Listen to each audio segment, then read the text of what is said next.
여러분, 손해보는 장사를 해보신 적이 있습니까? 손해를 본다라는 건 계산기를 두드려 보면 저희가 알 수 있잖아요. 그런데 왜 사람들은 아니면 기업이 손해보는 장사를 할까요?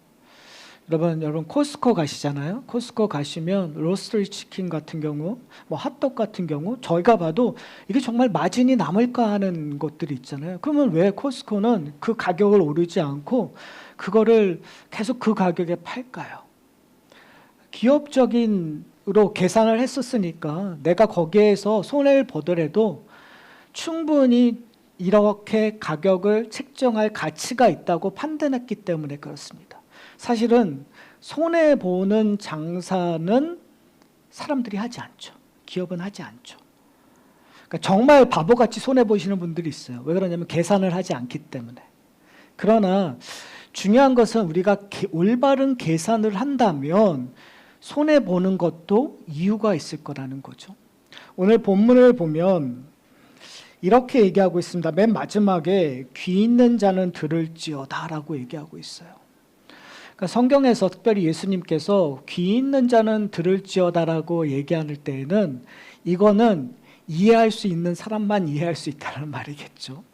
그리고 이 비유는 사실은 타겟이 되어 있는 표적 설교, 표적 비유라고 저희가 이해할 수 있는 거예요. 그러니까 어떤 부류는 아무리 이야기를 해도 참된 뜻을 알지 못한다라는 거예요. 그런 의미에서 저는 오늘 이 예수님의 제자에 대한 이야기를 저희가 좀 관심 있게 살펴봤으면 좋겠어요. 그게 무슨 말이냐면 우리가 생각하고 있는 우리의 계산법이 과연 맞는가? 우리가 제자도라고 얘기하고 그걸 당연히 제자 된다라는 거, 그리스도인이 된다라는 거 이거는 사실은 별개의 문제가 아니거든요. 우리가 제자라고 하면 뭔가 뛰어난 일들, 하나님 앞에 예수님 앞에 내 인생을 헌신한 사람들만 제자가 아니라 성경 전체를 봤을 때 제자는 그리스도인이에요. 그리스도인은 누구나 다 제자예요. 그러니까 그런 의미에서 과연 우리는 제자로서 오늘 이 본문을 제대로 이해하고 있는가? 그리고 우리가 놓치고 있다면 그러면 우리가 뭘 붙잡아야 되는가를 좀 살펴보는 이 시간 되었으면 좋겠어요. 예수님께서 오늘 제자에 대한 이야기를 하고 있는데 여러분 이 이야기를 보면 여러분 어떤 마음이 드세요? 나도 정말 올바로 참된 제자로 살아가야겠지라는 다짐이 되세요? 아니면 이게 무슨 말이야? 라고 약간 가우뚱거리세요? 저는 사실 오늘 본문은 새로운 게 하나도 없어요. 이미 우리가 다 알고 있는 이야기예요. 그런데 저는 약간 좀 가우뚱거려요. 그 이유는 뭐냐면 이 비유 세 가지, 제자됨의 세 가지 이야기를 하고 있거든요. 첫 번째는 자기 부모와 처자와 형제와 자매 그리고 더욱이 자기 목숨까지 뭐 하지 아니하면 미워하지 아니하면 제자가 되지 않는다고 얘기하고 두 번째에서 얘기하고 있는 것은 뭐냐면 십자가를 지고 나를 따르지 아니하면 제자가 되지 않는다고 얘기하고 그리고 세 번째에는 모든 소유를 버리지 아니하면 제자 되지 않는다고 얘기를 해요. 그런데 우리가 사실 이 세 가지는 이미 누가복음에서 이미 얘기하셨던 부분들이에요. 다 우리가 알고 있어요. 그런데 저는 오늘 본문을 통해서 아주 중요한 키워드가 있는 것 같아요. 28절에 보면 이렇게 얘기하고 있어요. 예수님께서 갑자기 제자가 되는 문제에 대해서 얘기하면서 이렇게 얘기해요. 너희 중에 누가 망대를 세우고자 할진대 자기의 가진 것이 준공하기까지 족한지 먼저 앉아 그 비용을 계산하지 아니하겠느냐라고 얘기를 해요. 그 다음에 31절에 보면 또 어떤 임금이 다른 임금과 싸우러 갈 때 먼저 앉아 1만 명으로 저 2만 명을 거느리고 오는 자를 대적할 수 있을까? 헤아리지 아니하겠느냐. 그러니까 계산하지 아니하거나 헤아리지 않느냐는 똑같은 의미예요. 그러니까 지금 예수님께서 제자도에 대한 이야기를 하면서 망대 이야기와 전쟁 이야기를 기준점으로 우리에게 얘기를 하고 있어요. 그러면서 요구되는 것이 뭐냐면 헤아리지 아니하겠느냐, 계산하지 아니하겠느냐. 그러니까 올바로 계산을 해야 된다는 이야기를 하고 있는 거죠. 지혜로운 건 뭐예요?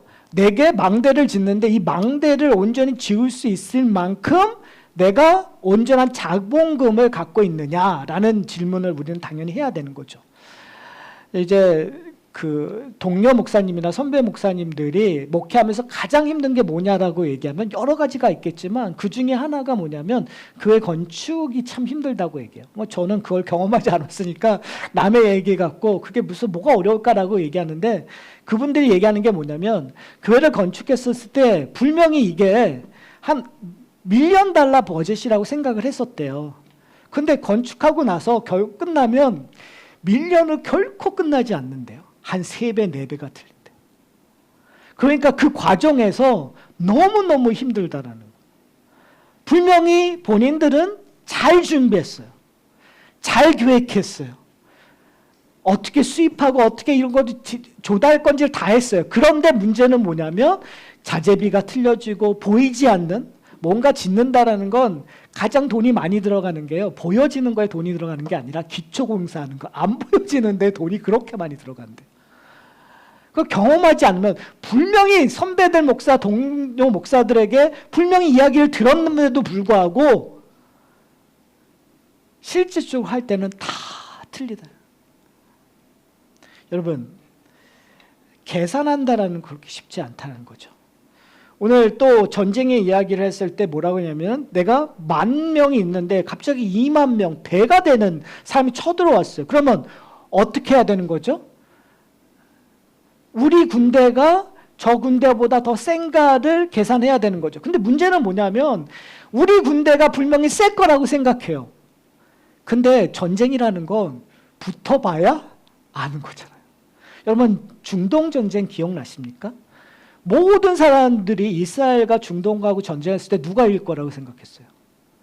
어느 한 명도, 어느 한 사람들도 이스라엘이 이길 거라고 하지 않았었어요. 처음에 전쟁을 했었을 때. 아니 그 조그마한 나라가, 그렇게 조그마한 그 병력을 가진 나라가 중동의 어마어마한 이라크, 이란 이러한 군대하고 싸우면 누가 이길 수밖에 없어요?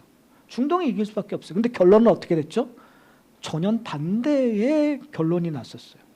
다른 말로 하면 싸워봐야 되는 거예요. 여러분, 러시아와 우크라이나이 싸우면 누가 이겨야 되는 게 맞죠? 우리의 상식으로 얘기하면 당연히 러시아가 며칠 안에 다 정복하고 끝났어야 됐어요. 그러나 전쟁은 어떻게 해요? 싸워봐야 아는 거예요. 결국은 오늘 본문에서 이야기되고 있는 건 계산해 봐야 되죠. 자, 그렇다면 우린 뭘 계산해야 되죠? 여러분이 제자도에 대한 계산들을 해야 되는 거예요.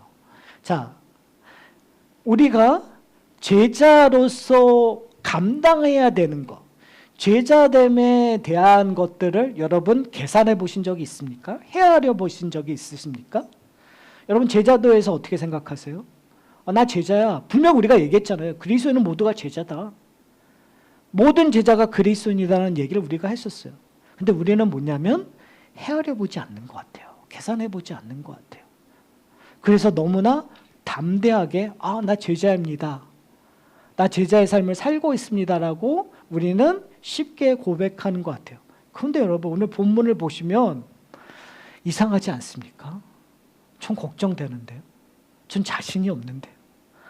심지어 계산하고 싶어하는 그 욕망이 생기지 않아요. 왜요? 한번 볼까요? 25절에 보면 뭐라고 얘기하면 물은 내게 오는 자는 자기 부모와 처자와 형제와 자매와 더욱이 자기 목숨까지 뭐요? 묘하지 아니하면 능히 내 제자가 되지 못하고. 그러면 이게 도대체 무슨 의미일까요? 미워한다라는 의미. 그래서 많은 신학자하고 목사님들이 이 미워한다는 단어에 집중할 수밖에 없어요. 왜요? 어떻게 내가 내 부모를 미워할 수 있겠어요? 내 아내를 미워할 수가 있겠어요? 내 자식들, 내 형제, 자매들을 미워할 수 있겠어요? 내 자신을 미워할 수 있겠어요? 그러니까 이 미워한다라는 단어를 신학자들이 그리고 목사님들이 연구해서 얘기하는 내용들이 뭐냐, 이 미워한다라는 건 단순히 진짜 싫어하고 미워하는 것이 아니라 우선순위를 어디에 두느냐는 의미로 이 단어를 우리가 이해해야 된다라는 결론을 내요. 그렇죠? 결국은 이 본문에서 얘기되고 있는 건 누가 우선순위, 누가 더 중요하냐는 질문을 던지라는 얘기로 우리는 이해할 수 있어요. 근데 사실 여러분, 그것만으로도 우리가 만족할 수 있지만 저의 질문은 우리 한번 계산해 볼까요? 우리가 한번 헤아려 볼까요? 여러분이 자기 부모보다 하나님을 더 중히 여기세요? 더 우선순위 두세요? 뭐 어떤 분은 두시고 어떤 분은 안 두시고. 그럼 여러분의 아내를 하나님보다 더 우선순위 두세요? 어떤 분은 두시고 어떤 분은 안 두시고. 내 형제 자매, 내 자식 어떤 분은 두시고 어떤 분은 안 두세요. 여기까진 그래도 하나님이, 그래도 예수님이 가장 소중하고 존귀하신 분인지 라고 인정했다고 치죠. 그런데 마지막 걸리는 게 뭐죠? 자기 목숨보다 우선순위를 두라는 거예요. 중히 여기라는 거예요. 여러분의 목숨보다 하나님을 더 중히 여기세요? 당연히 중히 여기는데라고 얘기하시지만 사실은 우리가 좀 객관화하면 사실 그렇지 않아요. 내가 하나님 앞에서 목숨을 내놓습니다. 저 천국 가는 건 너무나 좋은 일입니다. 정말 행복합니다. 하나님 어서 오시옵소서라고 얘기하지만 사실은 우리가 계단에서 헛발질만 해도, 그리고 내가 뒹굴러도 뭐라고요? 죽을 뻔했네. 10년 감수했네 라고 얘기하잖아요. 왜요? 천국 가고 싶지 않아요. 우리 항상 그렇게 했잖아. 내가 우리 자식들 장가 보내고 내 손주 장가 가는 거 본 다음에 나 천국 갈 거야. 결국은 모든 사고의 중심이 나 중심일 수밖에 없어요. 근데 오늘 예수님께서 얘기하는 거가 뭐냐면 자기의 목숨을 미워하지 아니하면 내 제자가 될 수 없다라는 거예요. 여러분 정말 제자입니까? 여러분 심각하게 계산해 보셨습니까? 여러분 심각하게 헤아려 보셨습니까? 여러분 은퇴하실 때 은퇴를 어떻게 할 건지 시뮬레이션 하는 것 해보셨어요? 저도 이제 은퇴할 나이가 눈앞에 보이기 시작하니까 선배 목사님들 이렇게 얘기 들으면서 전에는 전혀 생각하지 않았거든요. 뭐 은퇴? 뭐 그냥 하면 되지? 근데 그냥 하면 되지가 않은 게 아니더라고요. 이렇게 보니까요, 여러 가지 계산, 내가 후에 어떻게 되고, 뭐가 되고, 그리고 내 경제가 어떻게 됐을 때 어떻게 되고, 이렇고, 수도 없는 것들을 해요. 그래도 70%, 80%, 90% 안정적이냐, 심지어 90% 안정적이어도 10% 때문에 불안해하시는 분들이 있어요. 근데 여러분 제자 된다고, 내가 그리스도인이라는 거에 대해서 여러분은 불안하신 적 있으세요? 아니 거기에 대한 고민은 하고 계세요? 오늘 예수님께서 질문하는 거예요. 왜 질문하는지 그 이유는 25절 첫마디에 들어가 있어요. 25절 첫마디가 어떻게 시작되죠? 수많은 무리가 함께 갈세. 무슨 얘기를 하는 거예요? 예수님을 따르는 사람들이 많다라는 얘기예요. 근데 예수님께서는 이 말을 하면서 나를 따르는 사람은 많을 수가 없다라는 것을 전제로 하고 있어요. 아까 얘기했잖아요. 들을 게 있는 자는 들을지어다. 그러니까 이 이야기는 지금 어떤 의미에서 지금 누가복음 12장서부터 끊임없이 예수님께서 하셨던 것, 바리새인들과 대척 지점에서 얘기했었던 것이 뭐냐면, 바리새인들 유대인 너희들은 당연히 천국 갈 것, 하나님의 나라가 너의 것이라고 알고 있지만 그렇지 않다라는 것이 예수님의 지적이었단 말이에요. 그러니까 지금 예수를 따르는 모든 그 많은 무리들이 천국을 소유하지 않을 수 있다라는 거예요. 그 모든 사람들이 제자가 아닐 수 있다라는 것이 예수님의 전제예요. 그러면서 들을 게 있는 자는 들을 거라는 얘기를 해요. 사랑하는 성도 여러분, 우리는 어떻습니까? 우리는 항상 교회가 90년대 말서부터 한국교회가 위기입니다라는 얘기를 해요. 미국에서도 미국 교회가 위기입니다. 왜 그러면 그 위기를 어떻게 하냐면 유럽이 교회가 그렇게 점점 하락하고 있는, 쇠퇴하고 있는 걸 보면서 미국 교회도 한국 교회도 우려하기 시작해요. 기독교인들이 점점 줄어들고 있습니다라는. 그런데 중요한 건 뭐냐면 그래도 아직도 많은 것 같아요. 아직도 많은 무리들이 교회에 오고 예수를 믿는다고 얘기를 해요. 근데 오늘 본문에서 얘기하고 있는 건 뭐냐면 수많은 무리들이 예수님을 쫓는다고 온전한 진리를 알지 못한다는 거예요.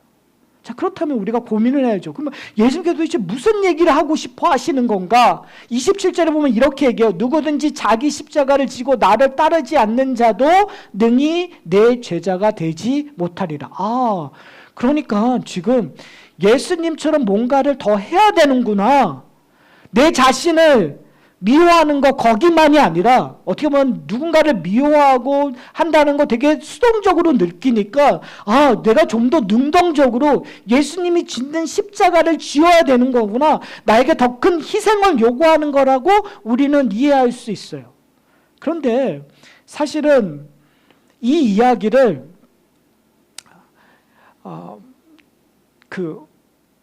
D.A. 칼슨이라는 신학자가 이렇게 표현을 했었어요. 뭐라고 하냐면 십자가를 진다라는 건 단순하게 우리가 어떤 짐을 짓는다라는 그런 개념이 아니라 예수님이 받으셨던 그 십자가의 길에 참여하는 것이다. 근데 그 십자가의 길은 어떻게 보면 우리 인생의 여정 속에 있는 거잖아요. 근데 그 인생의 여정 속에서 뭘 경험하는 거냐면 수치심을 경험하는 거예요. 그러니까 십자가를 진다라는 그 짐을 진다라는 건 단순히 무게감으로 오고 어떤 헌신과 어떤 요구사항에 오는 것이 아니라 매일 매 순간 십자가의 수치심.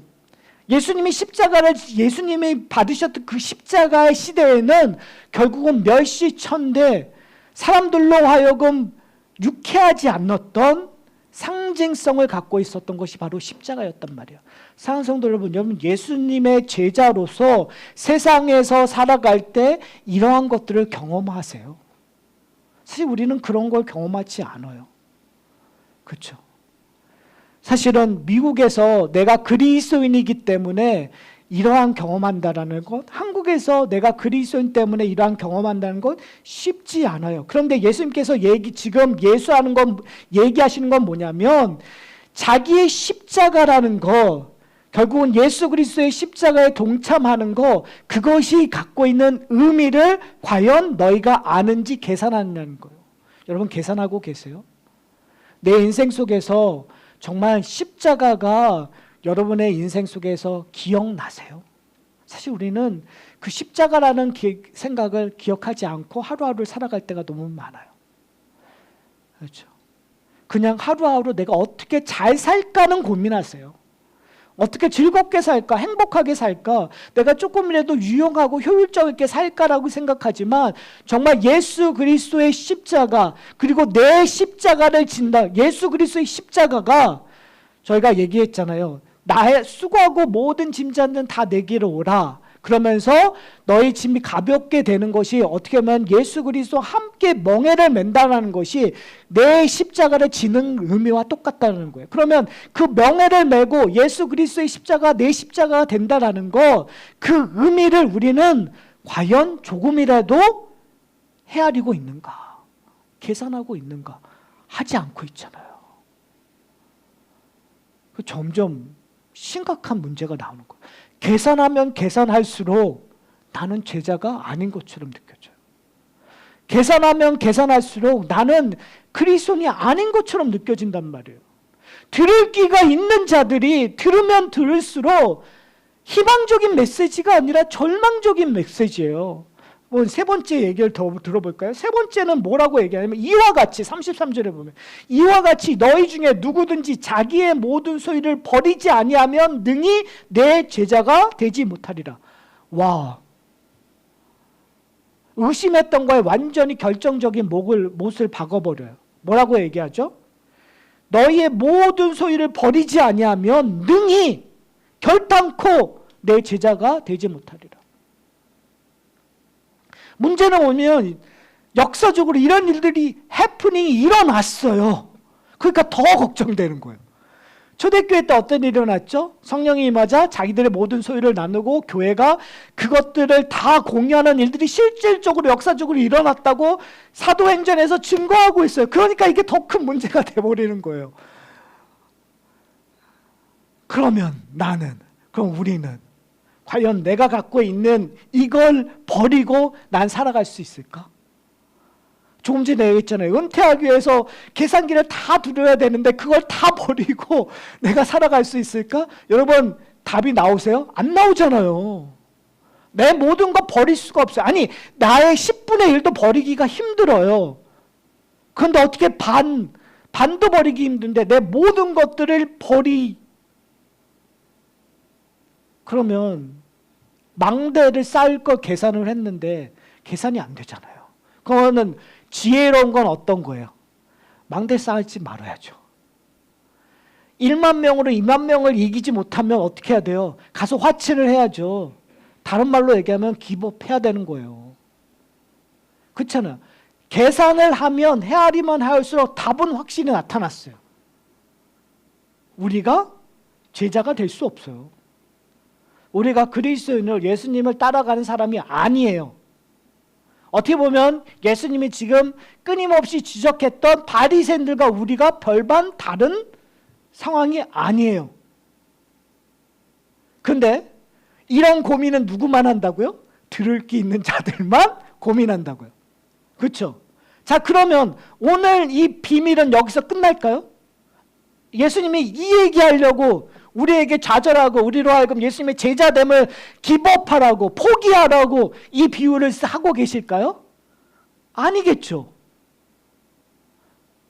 아니잖아요, 여러분. 여러분 제자잖아요. 그러니까 우리가 딜레마가 있는 거예요. 분명히 난 제자인데 계산해 보니까 제자가 아니야. 그러면 이 문제를 해결해야 되잖아요. 해결하지 않고는 우리가 한 발자국 나갈 수도 없어요. 그러면 거기서 나오는 것이 뭐예요? 지난주와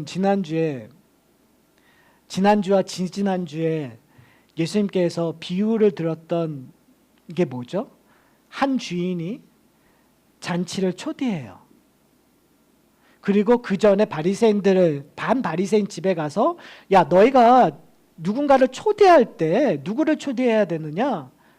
너한테 다시 갚을 수 있는 사람에게 초대하면 그 초대에는 결국은 아무런 의미, 그들이 은혜를 알지 못하기 때문에 초대하는 거 아무 의미 없다라는 얘기를 했잖아요. 여러분, 지난주 기억하세요? 그 주인이 초대했던 자들이 그 초대를 받았나요? 안 받았나요? 안 받았어요. 왜 안 받았죠? 계산해 보니까 저는 그들이 철저하게 계산했다고 생각해요. 내가 그 주인의 초대에 응하는 거가 나한테 유익하느냐 안 유익하느냐를 했어요. 그래서 내가 땅을 가서 보는 것이 그 시간에 초대에 응해서 가는 것보다 맞다고 생각하니까 소 5결의를 내가 돌보는 것이 이 잔치에 초대하는 것보다 더 나으니까 내가 내 결혼식을 즐기는 것이 잔치에 초대함 받는 것보다 더 나으니까 내가 잔치에 가지 않았었던 거잖아요. 철저하게 했었던 거예요. 계산적으로. 그들은 손해보는 일들을 하지 않았어요. 그러자 주인이 했었던 게 뭐죠? 종들을 불러서 가서 사람을 불러와라. 차지 않았을 때 어떻게 해요? 놀라운 일이 일어나죠. 길과 산의 경계를 뛰어넘어 초대하라. 그러니까 다른 말로 얘기하면 갚을 길 없는, 아무런 의미 없는, 존재의 값어치가 없는 자들에게도 초대하라는 이야기를 하고 있는 거예요. 여러분, 오늘 본문에서 들을 게 있는 자들이 들을 수 있는 유일한 방법은 뭔지 아세요? 하나님의 은혜가 임하는 거예요. 다른 말로 하면 우리의 계산 방법은 다른다라는 거예요. 여러분, 이 계수하는 계산 방법, 헤아리는 계산 방법은 잣대가 틀리다는 거예요. 세상의 잣대는, 바리새인들의 잣대는 초대받았던 자들의 잣대는 자기 중심적인 잣대였어요. 그런데 은혜 받은 사람들의 잣대는 하나님의 계산의 법으로 잣대를 적용하는 거죠. 그럼 하나님의 잣대는, 하나님의 계산의 방법은 어떨까요? 하나님의 계산의 방법은 여러분을 보지 않는다라는 거예요.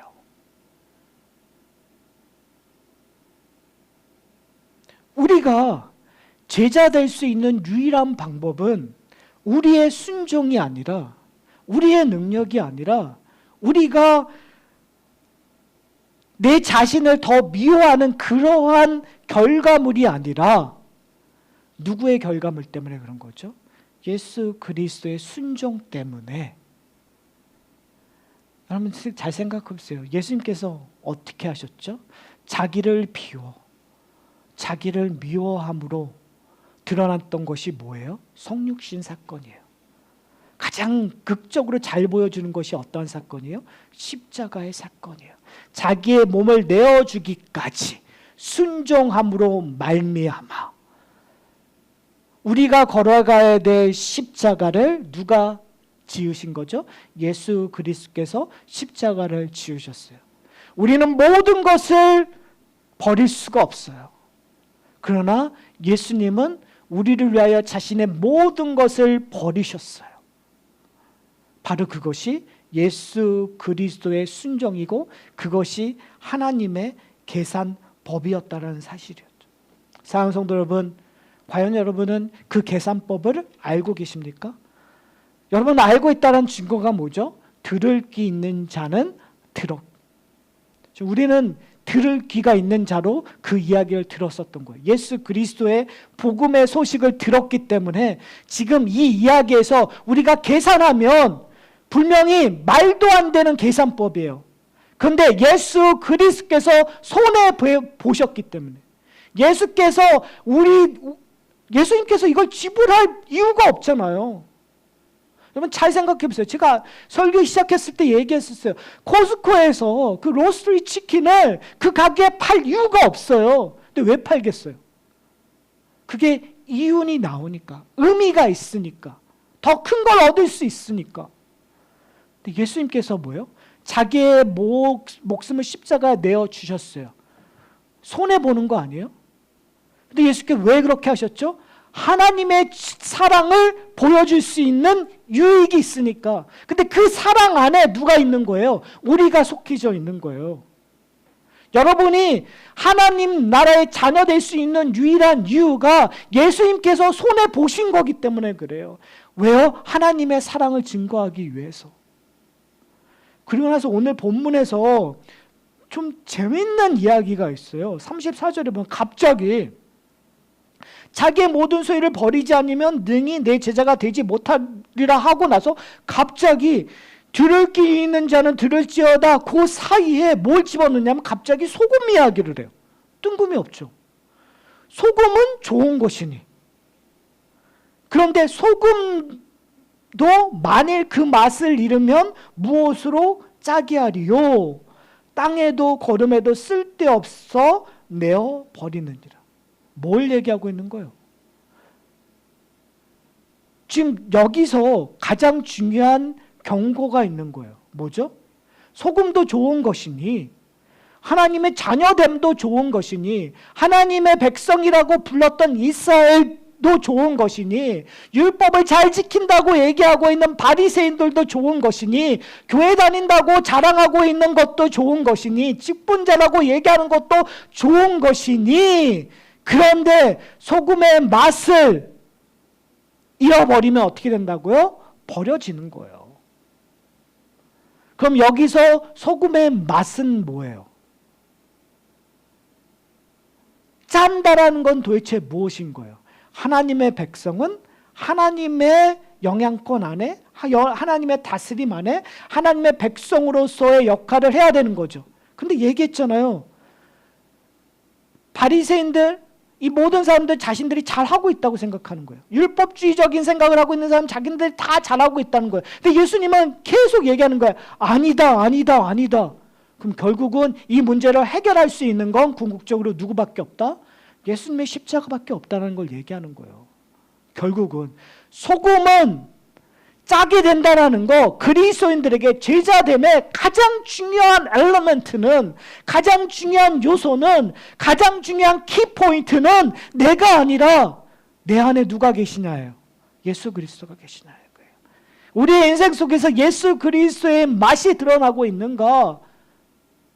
사랑하는 성도 여러분, 여러분 안에 예수 그리스도의 맛이 있습니까? 예수 그리스도가 계십니까? 예수 그리스도의 다스림이 계십니까?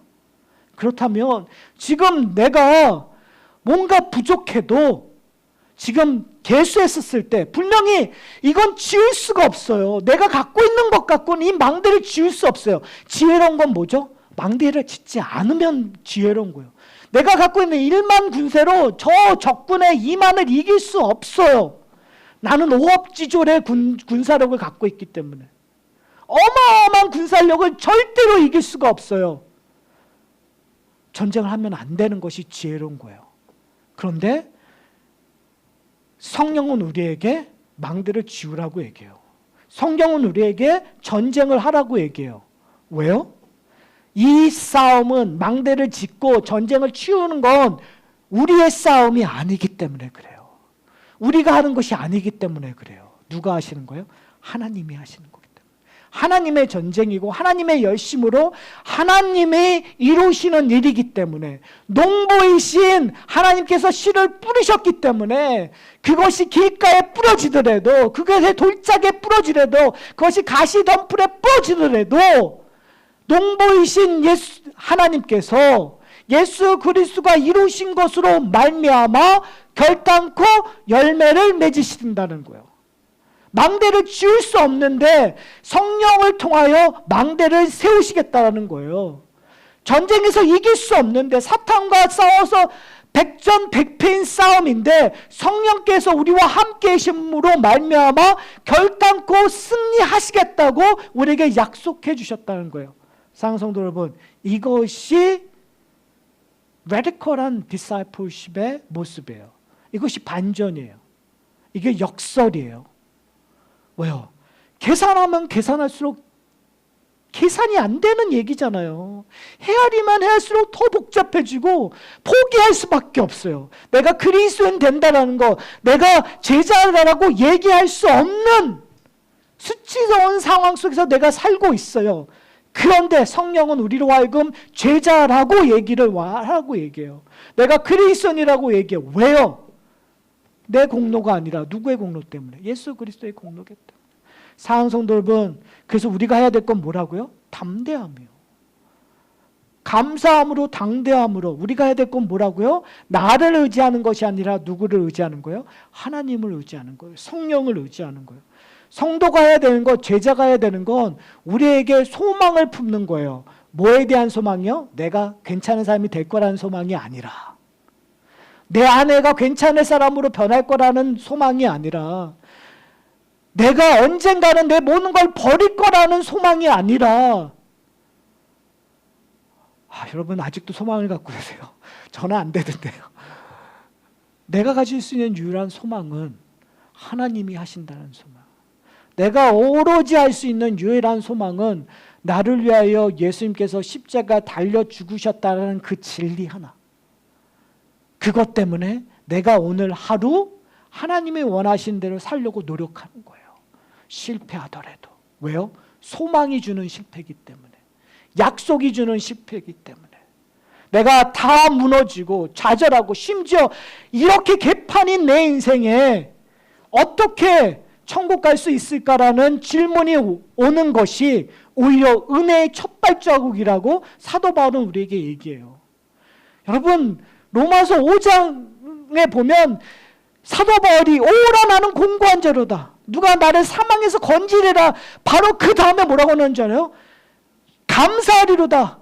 하나님을 찬양하는 이러한 정신분열적인 행위가 어디 있어요, 여러분?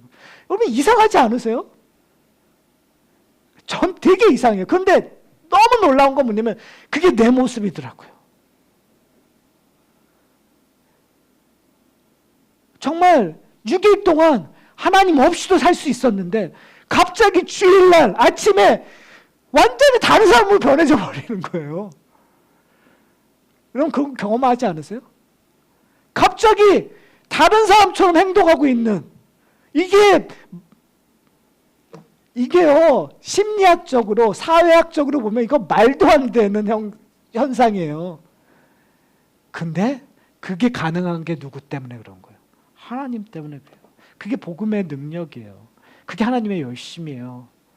여러분 우리가 그것을 우리가 안다면 거기서 끝이는 것이 아니라 사도 바울이 거기서 끝이라고 얘기하지 않죠. 그 은혜가 우리를 어떻게 해요? 하나님 기뻐하시는 대로 끌고 갈 것이다. 그러니까 좌절하지 말고 오늘 또 내가 죽고 내일 또 예수 그리스도 안에서 살아가는 것들을 경험하라고 요구하고 있다는 사실을 기억하셨으면 좋겠어요. 그래서 더욱더 계산하고 더욱더 헤아려 보셔서 더 많은 좌절을 하세요. 그러나 우리는 선택받은 자들은 제자들은 좌절에서 끝나지 않다라는 거. 일으킴을 받고 오늘 내가 제자로서 순종하는 경험하는 놀라운 축복을 경험하는 저와 여러분이 되시기를 소원합니다.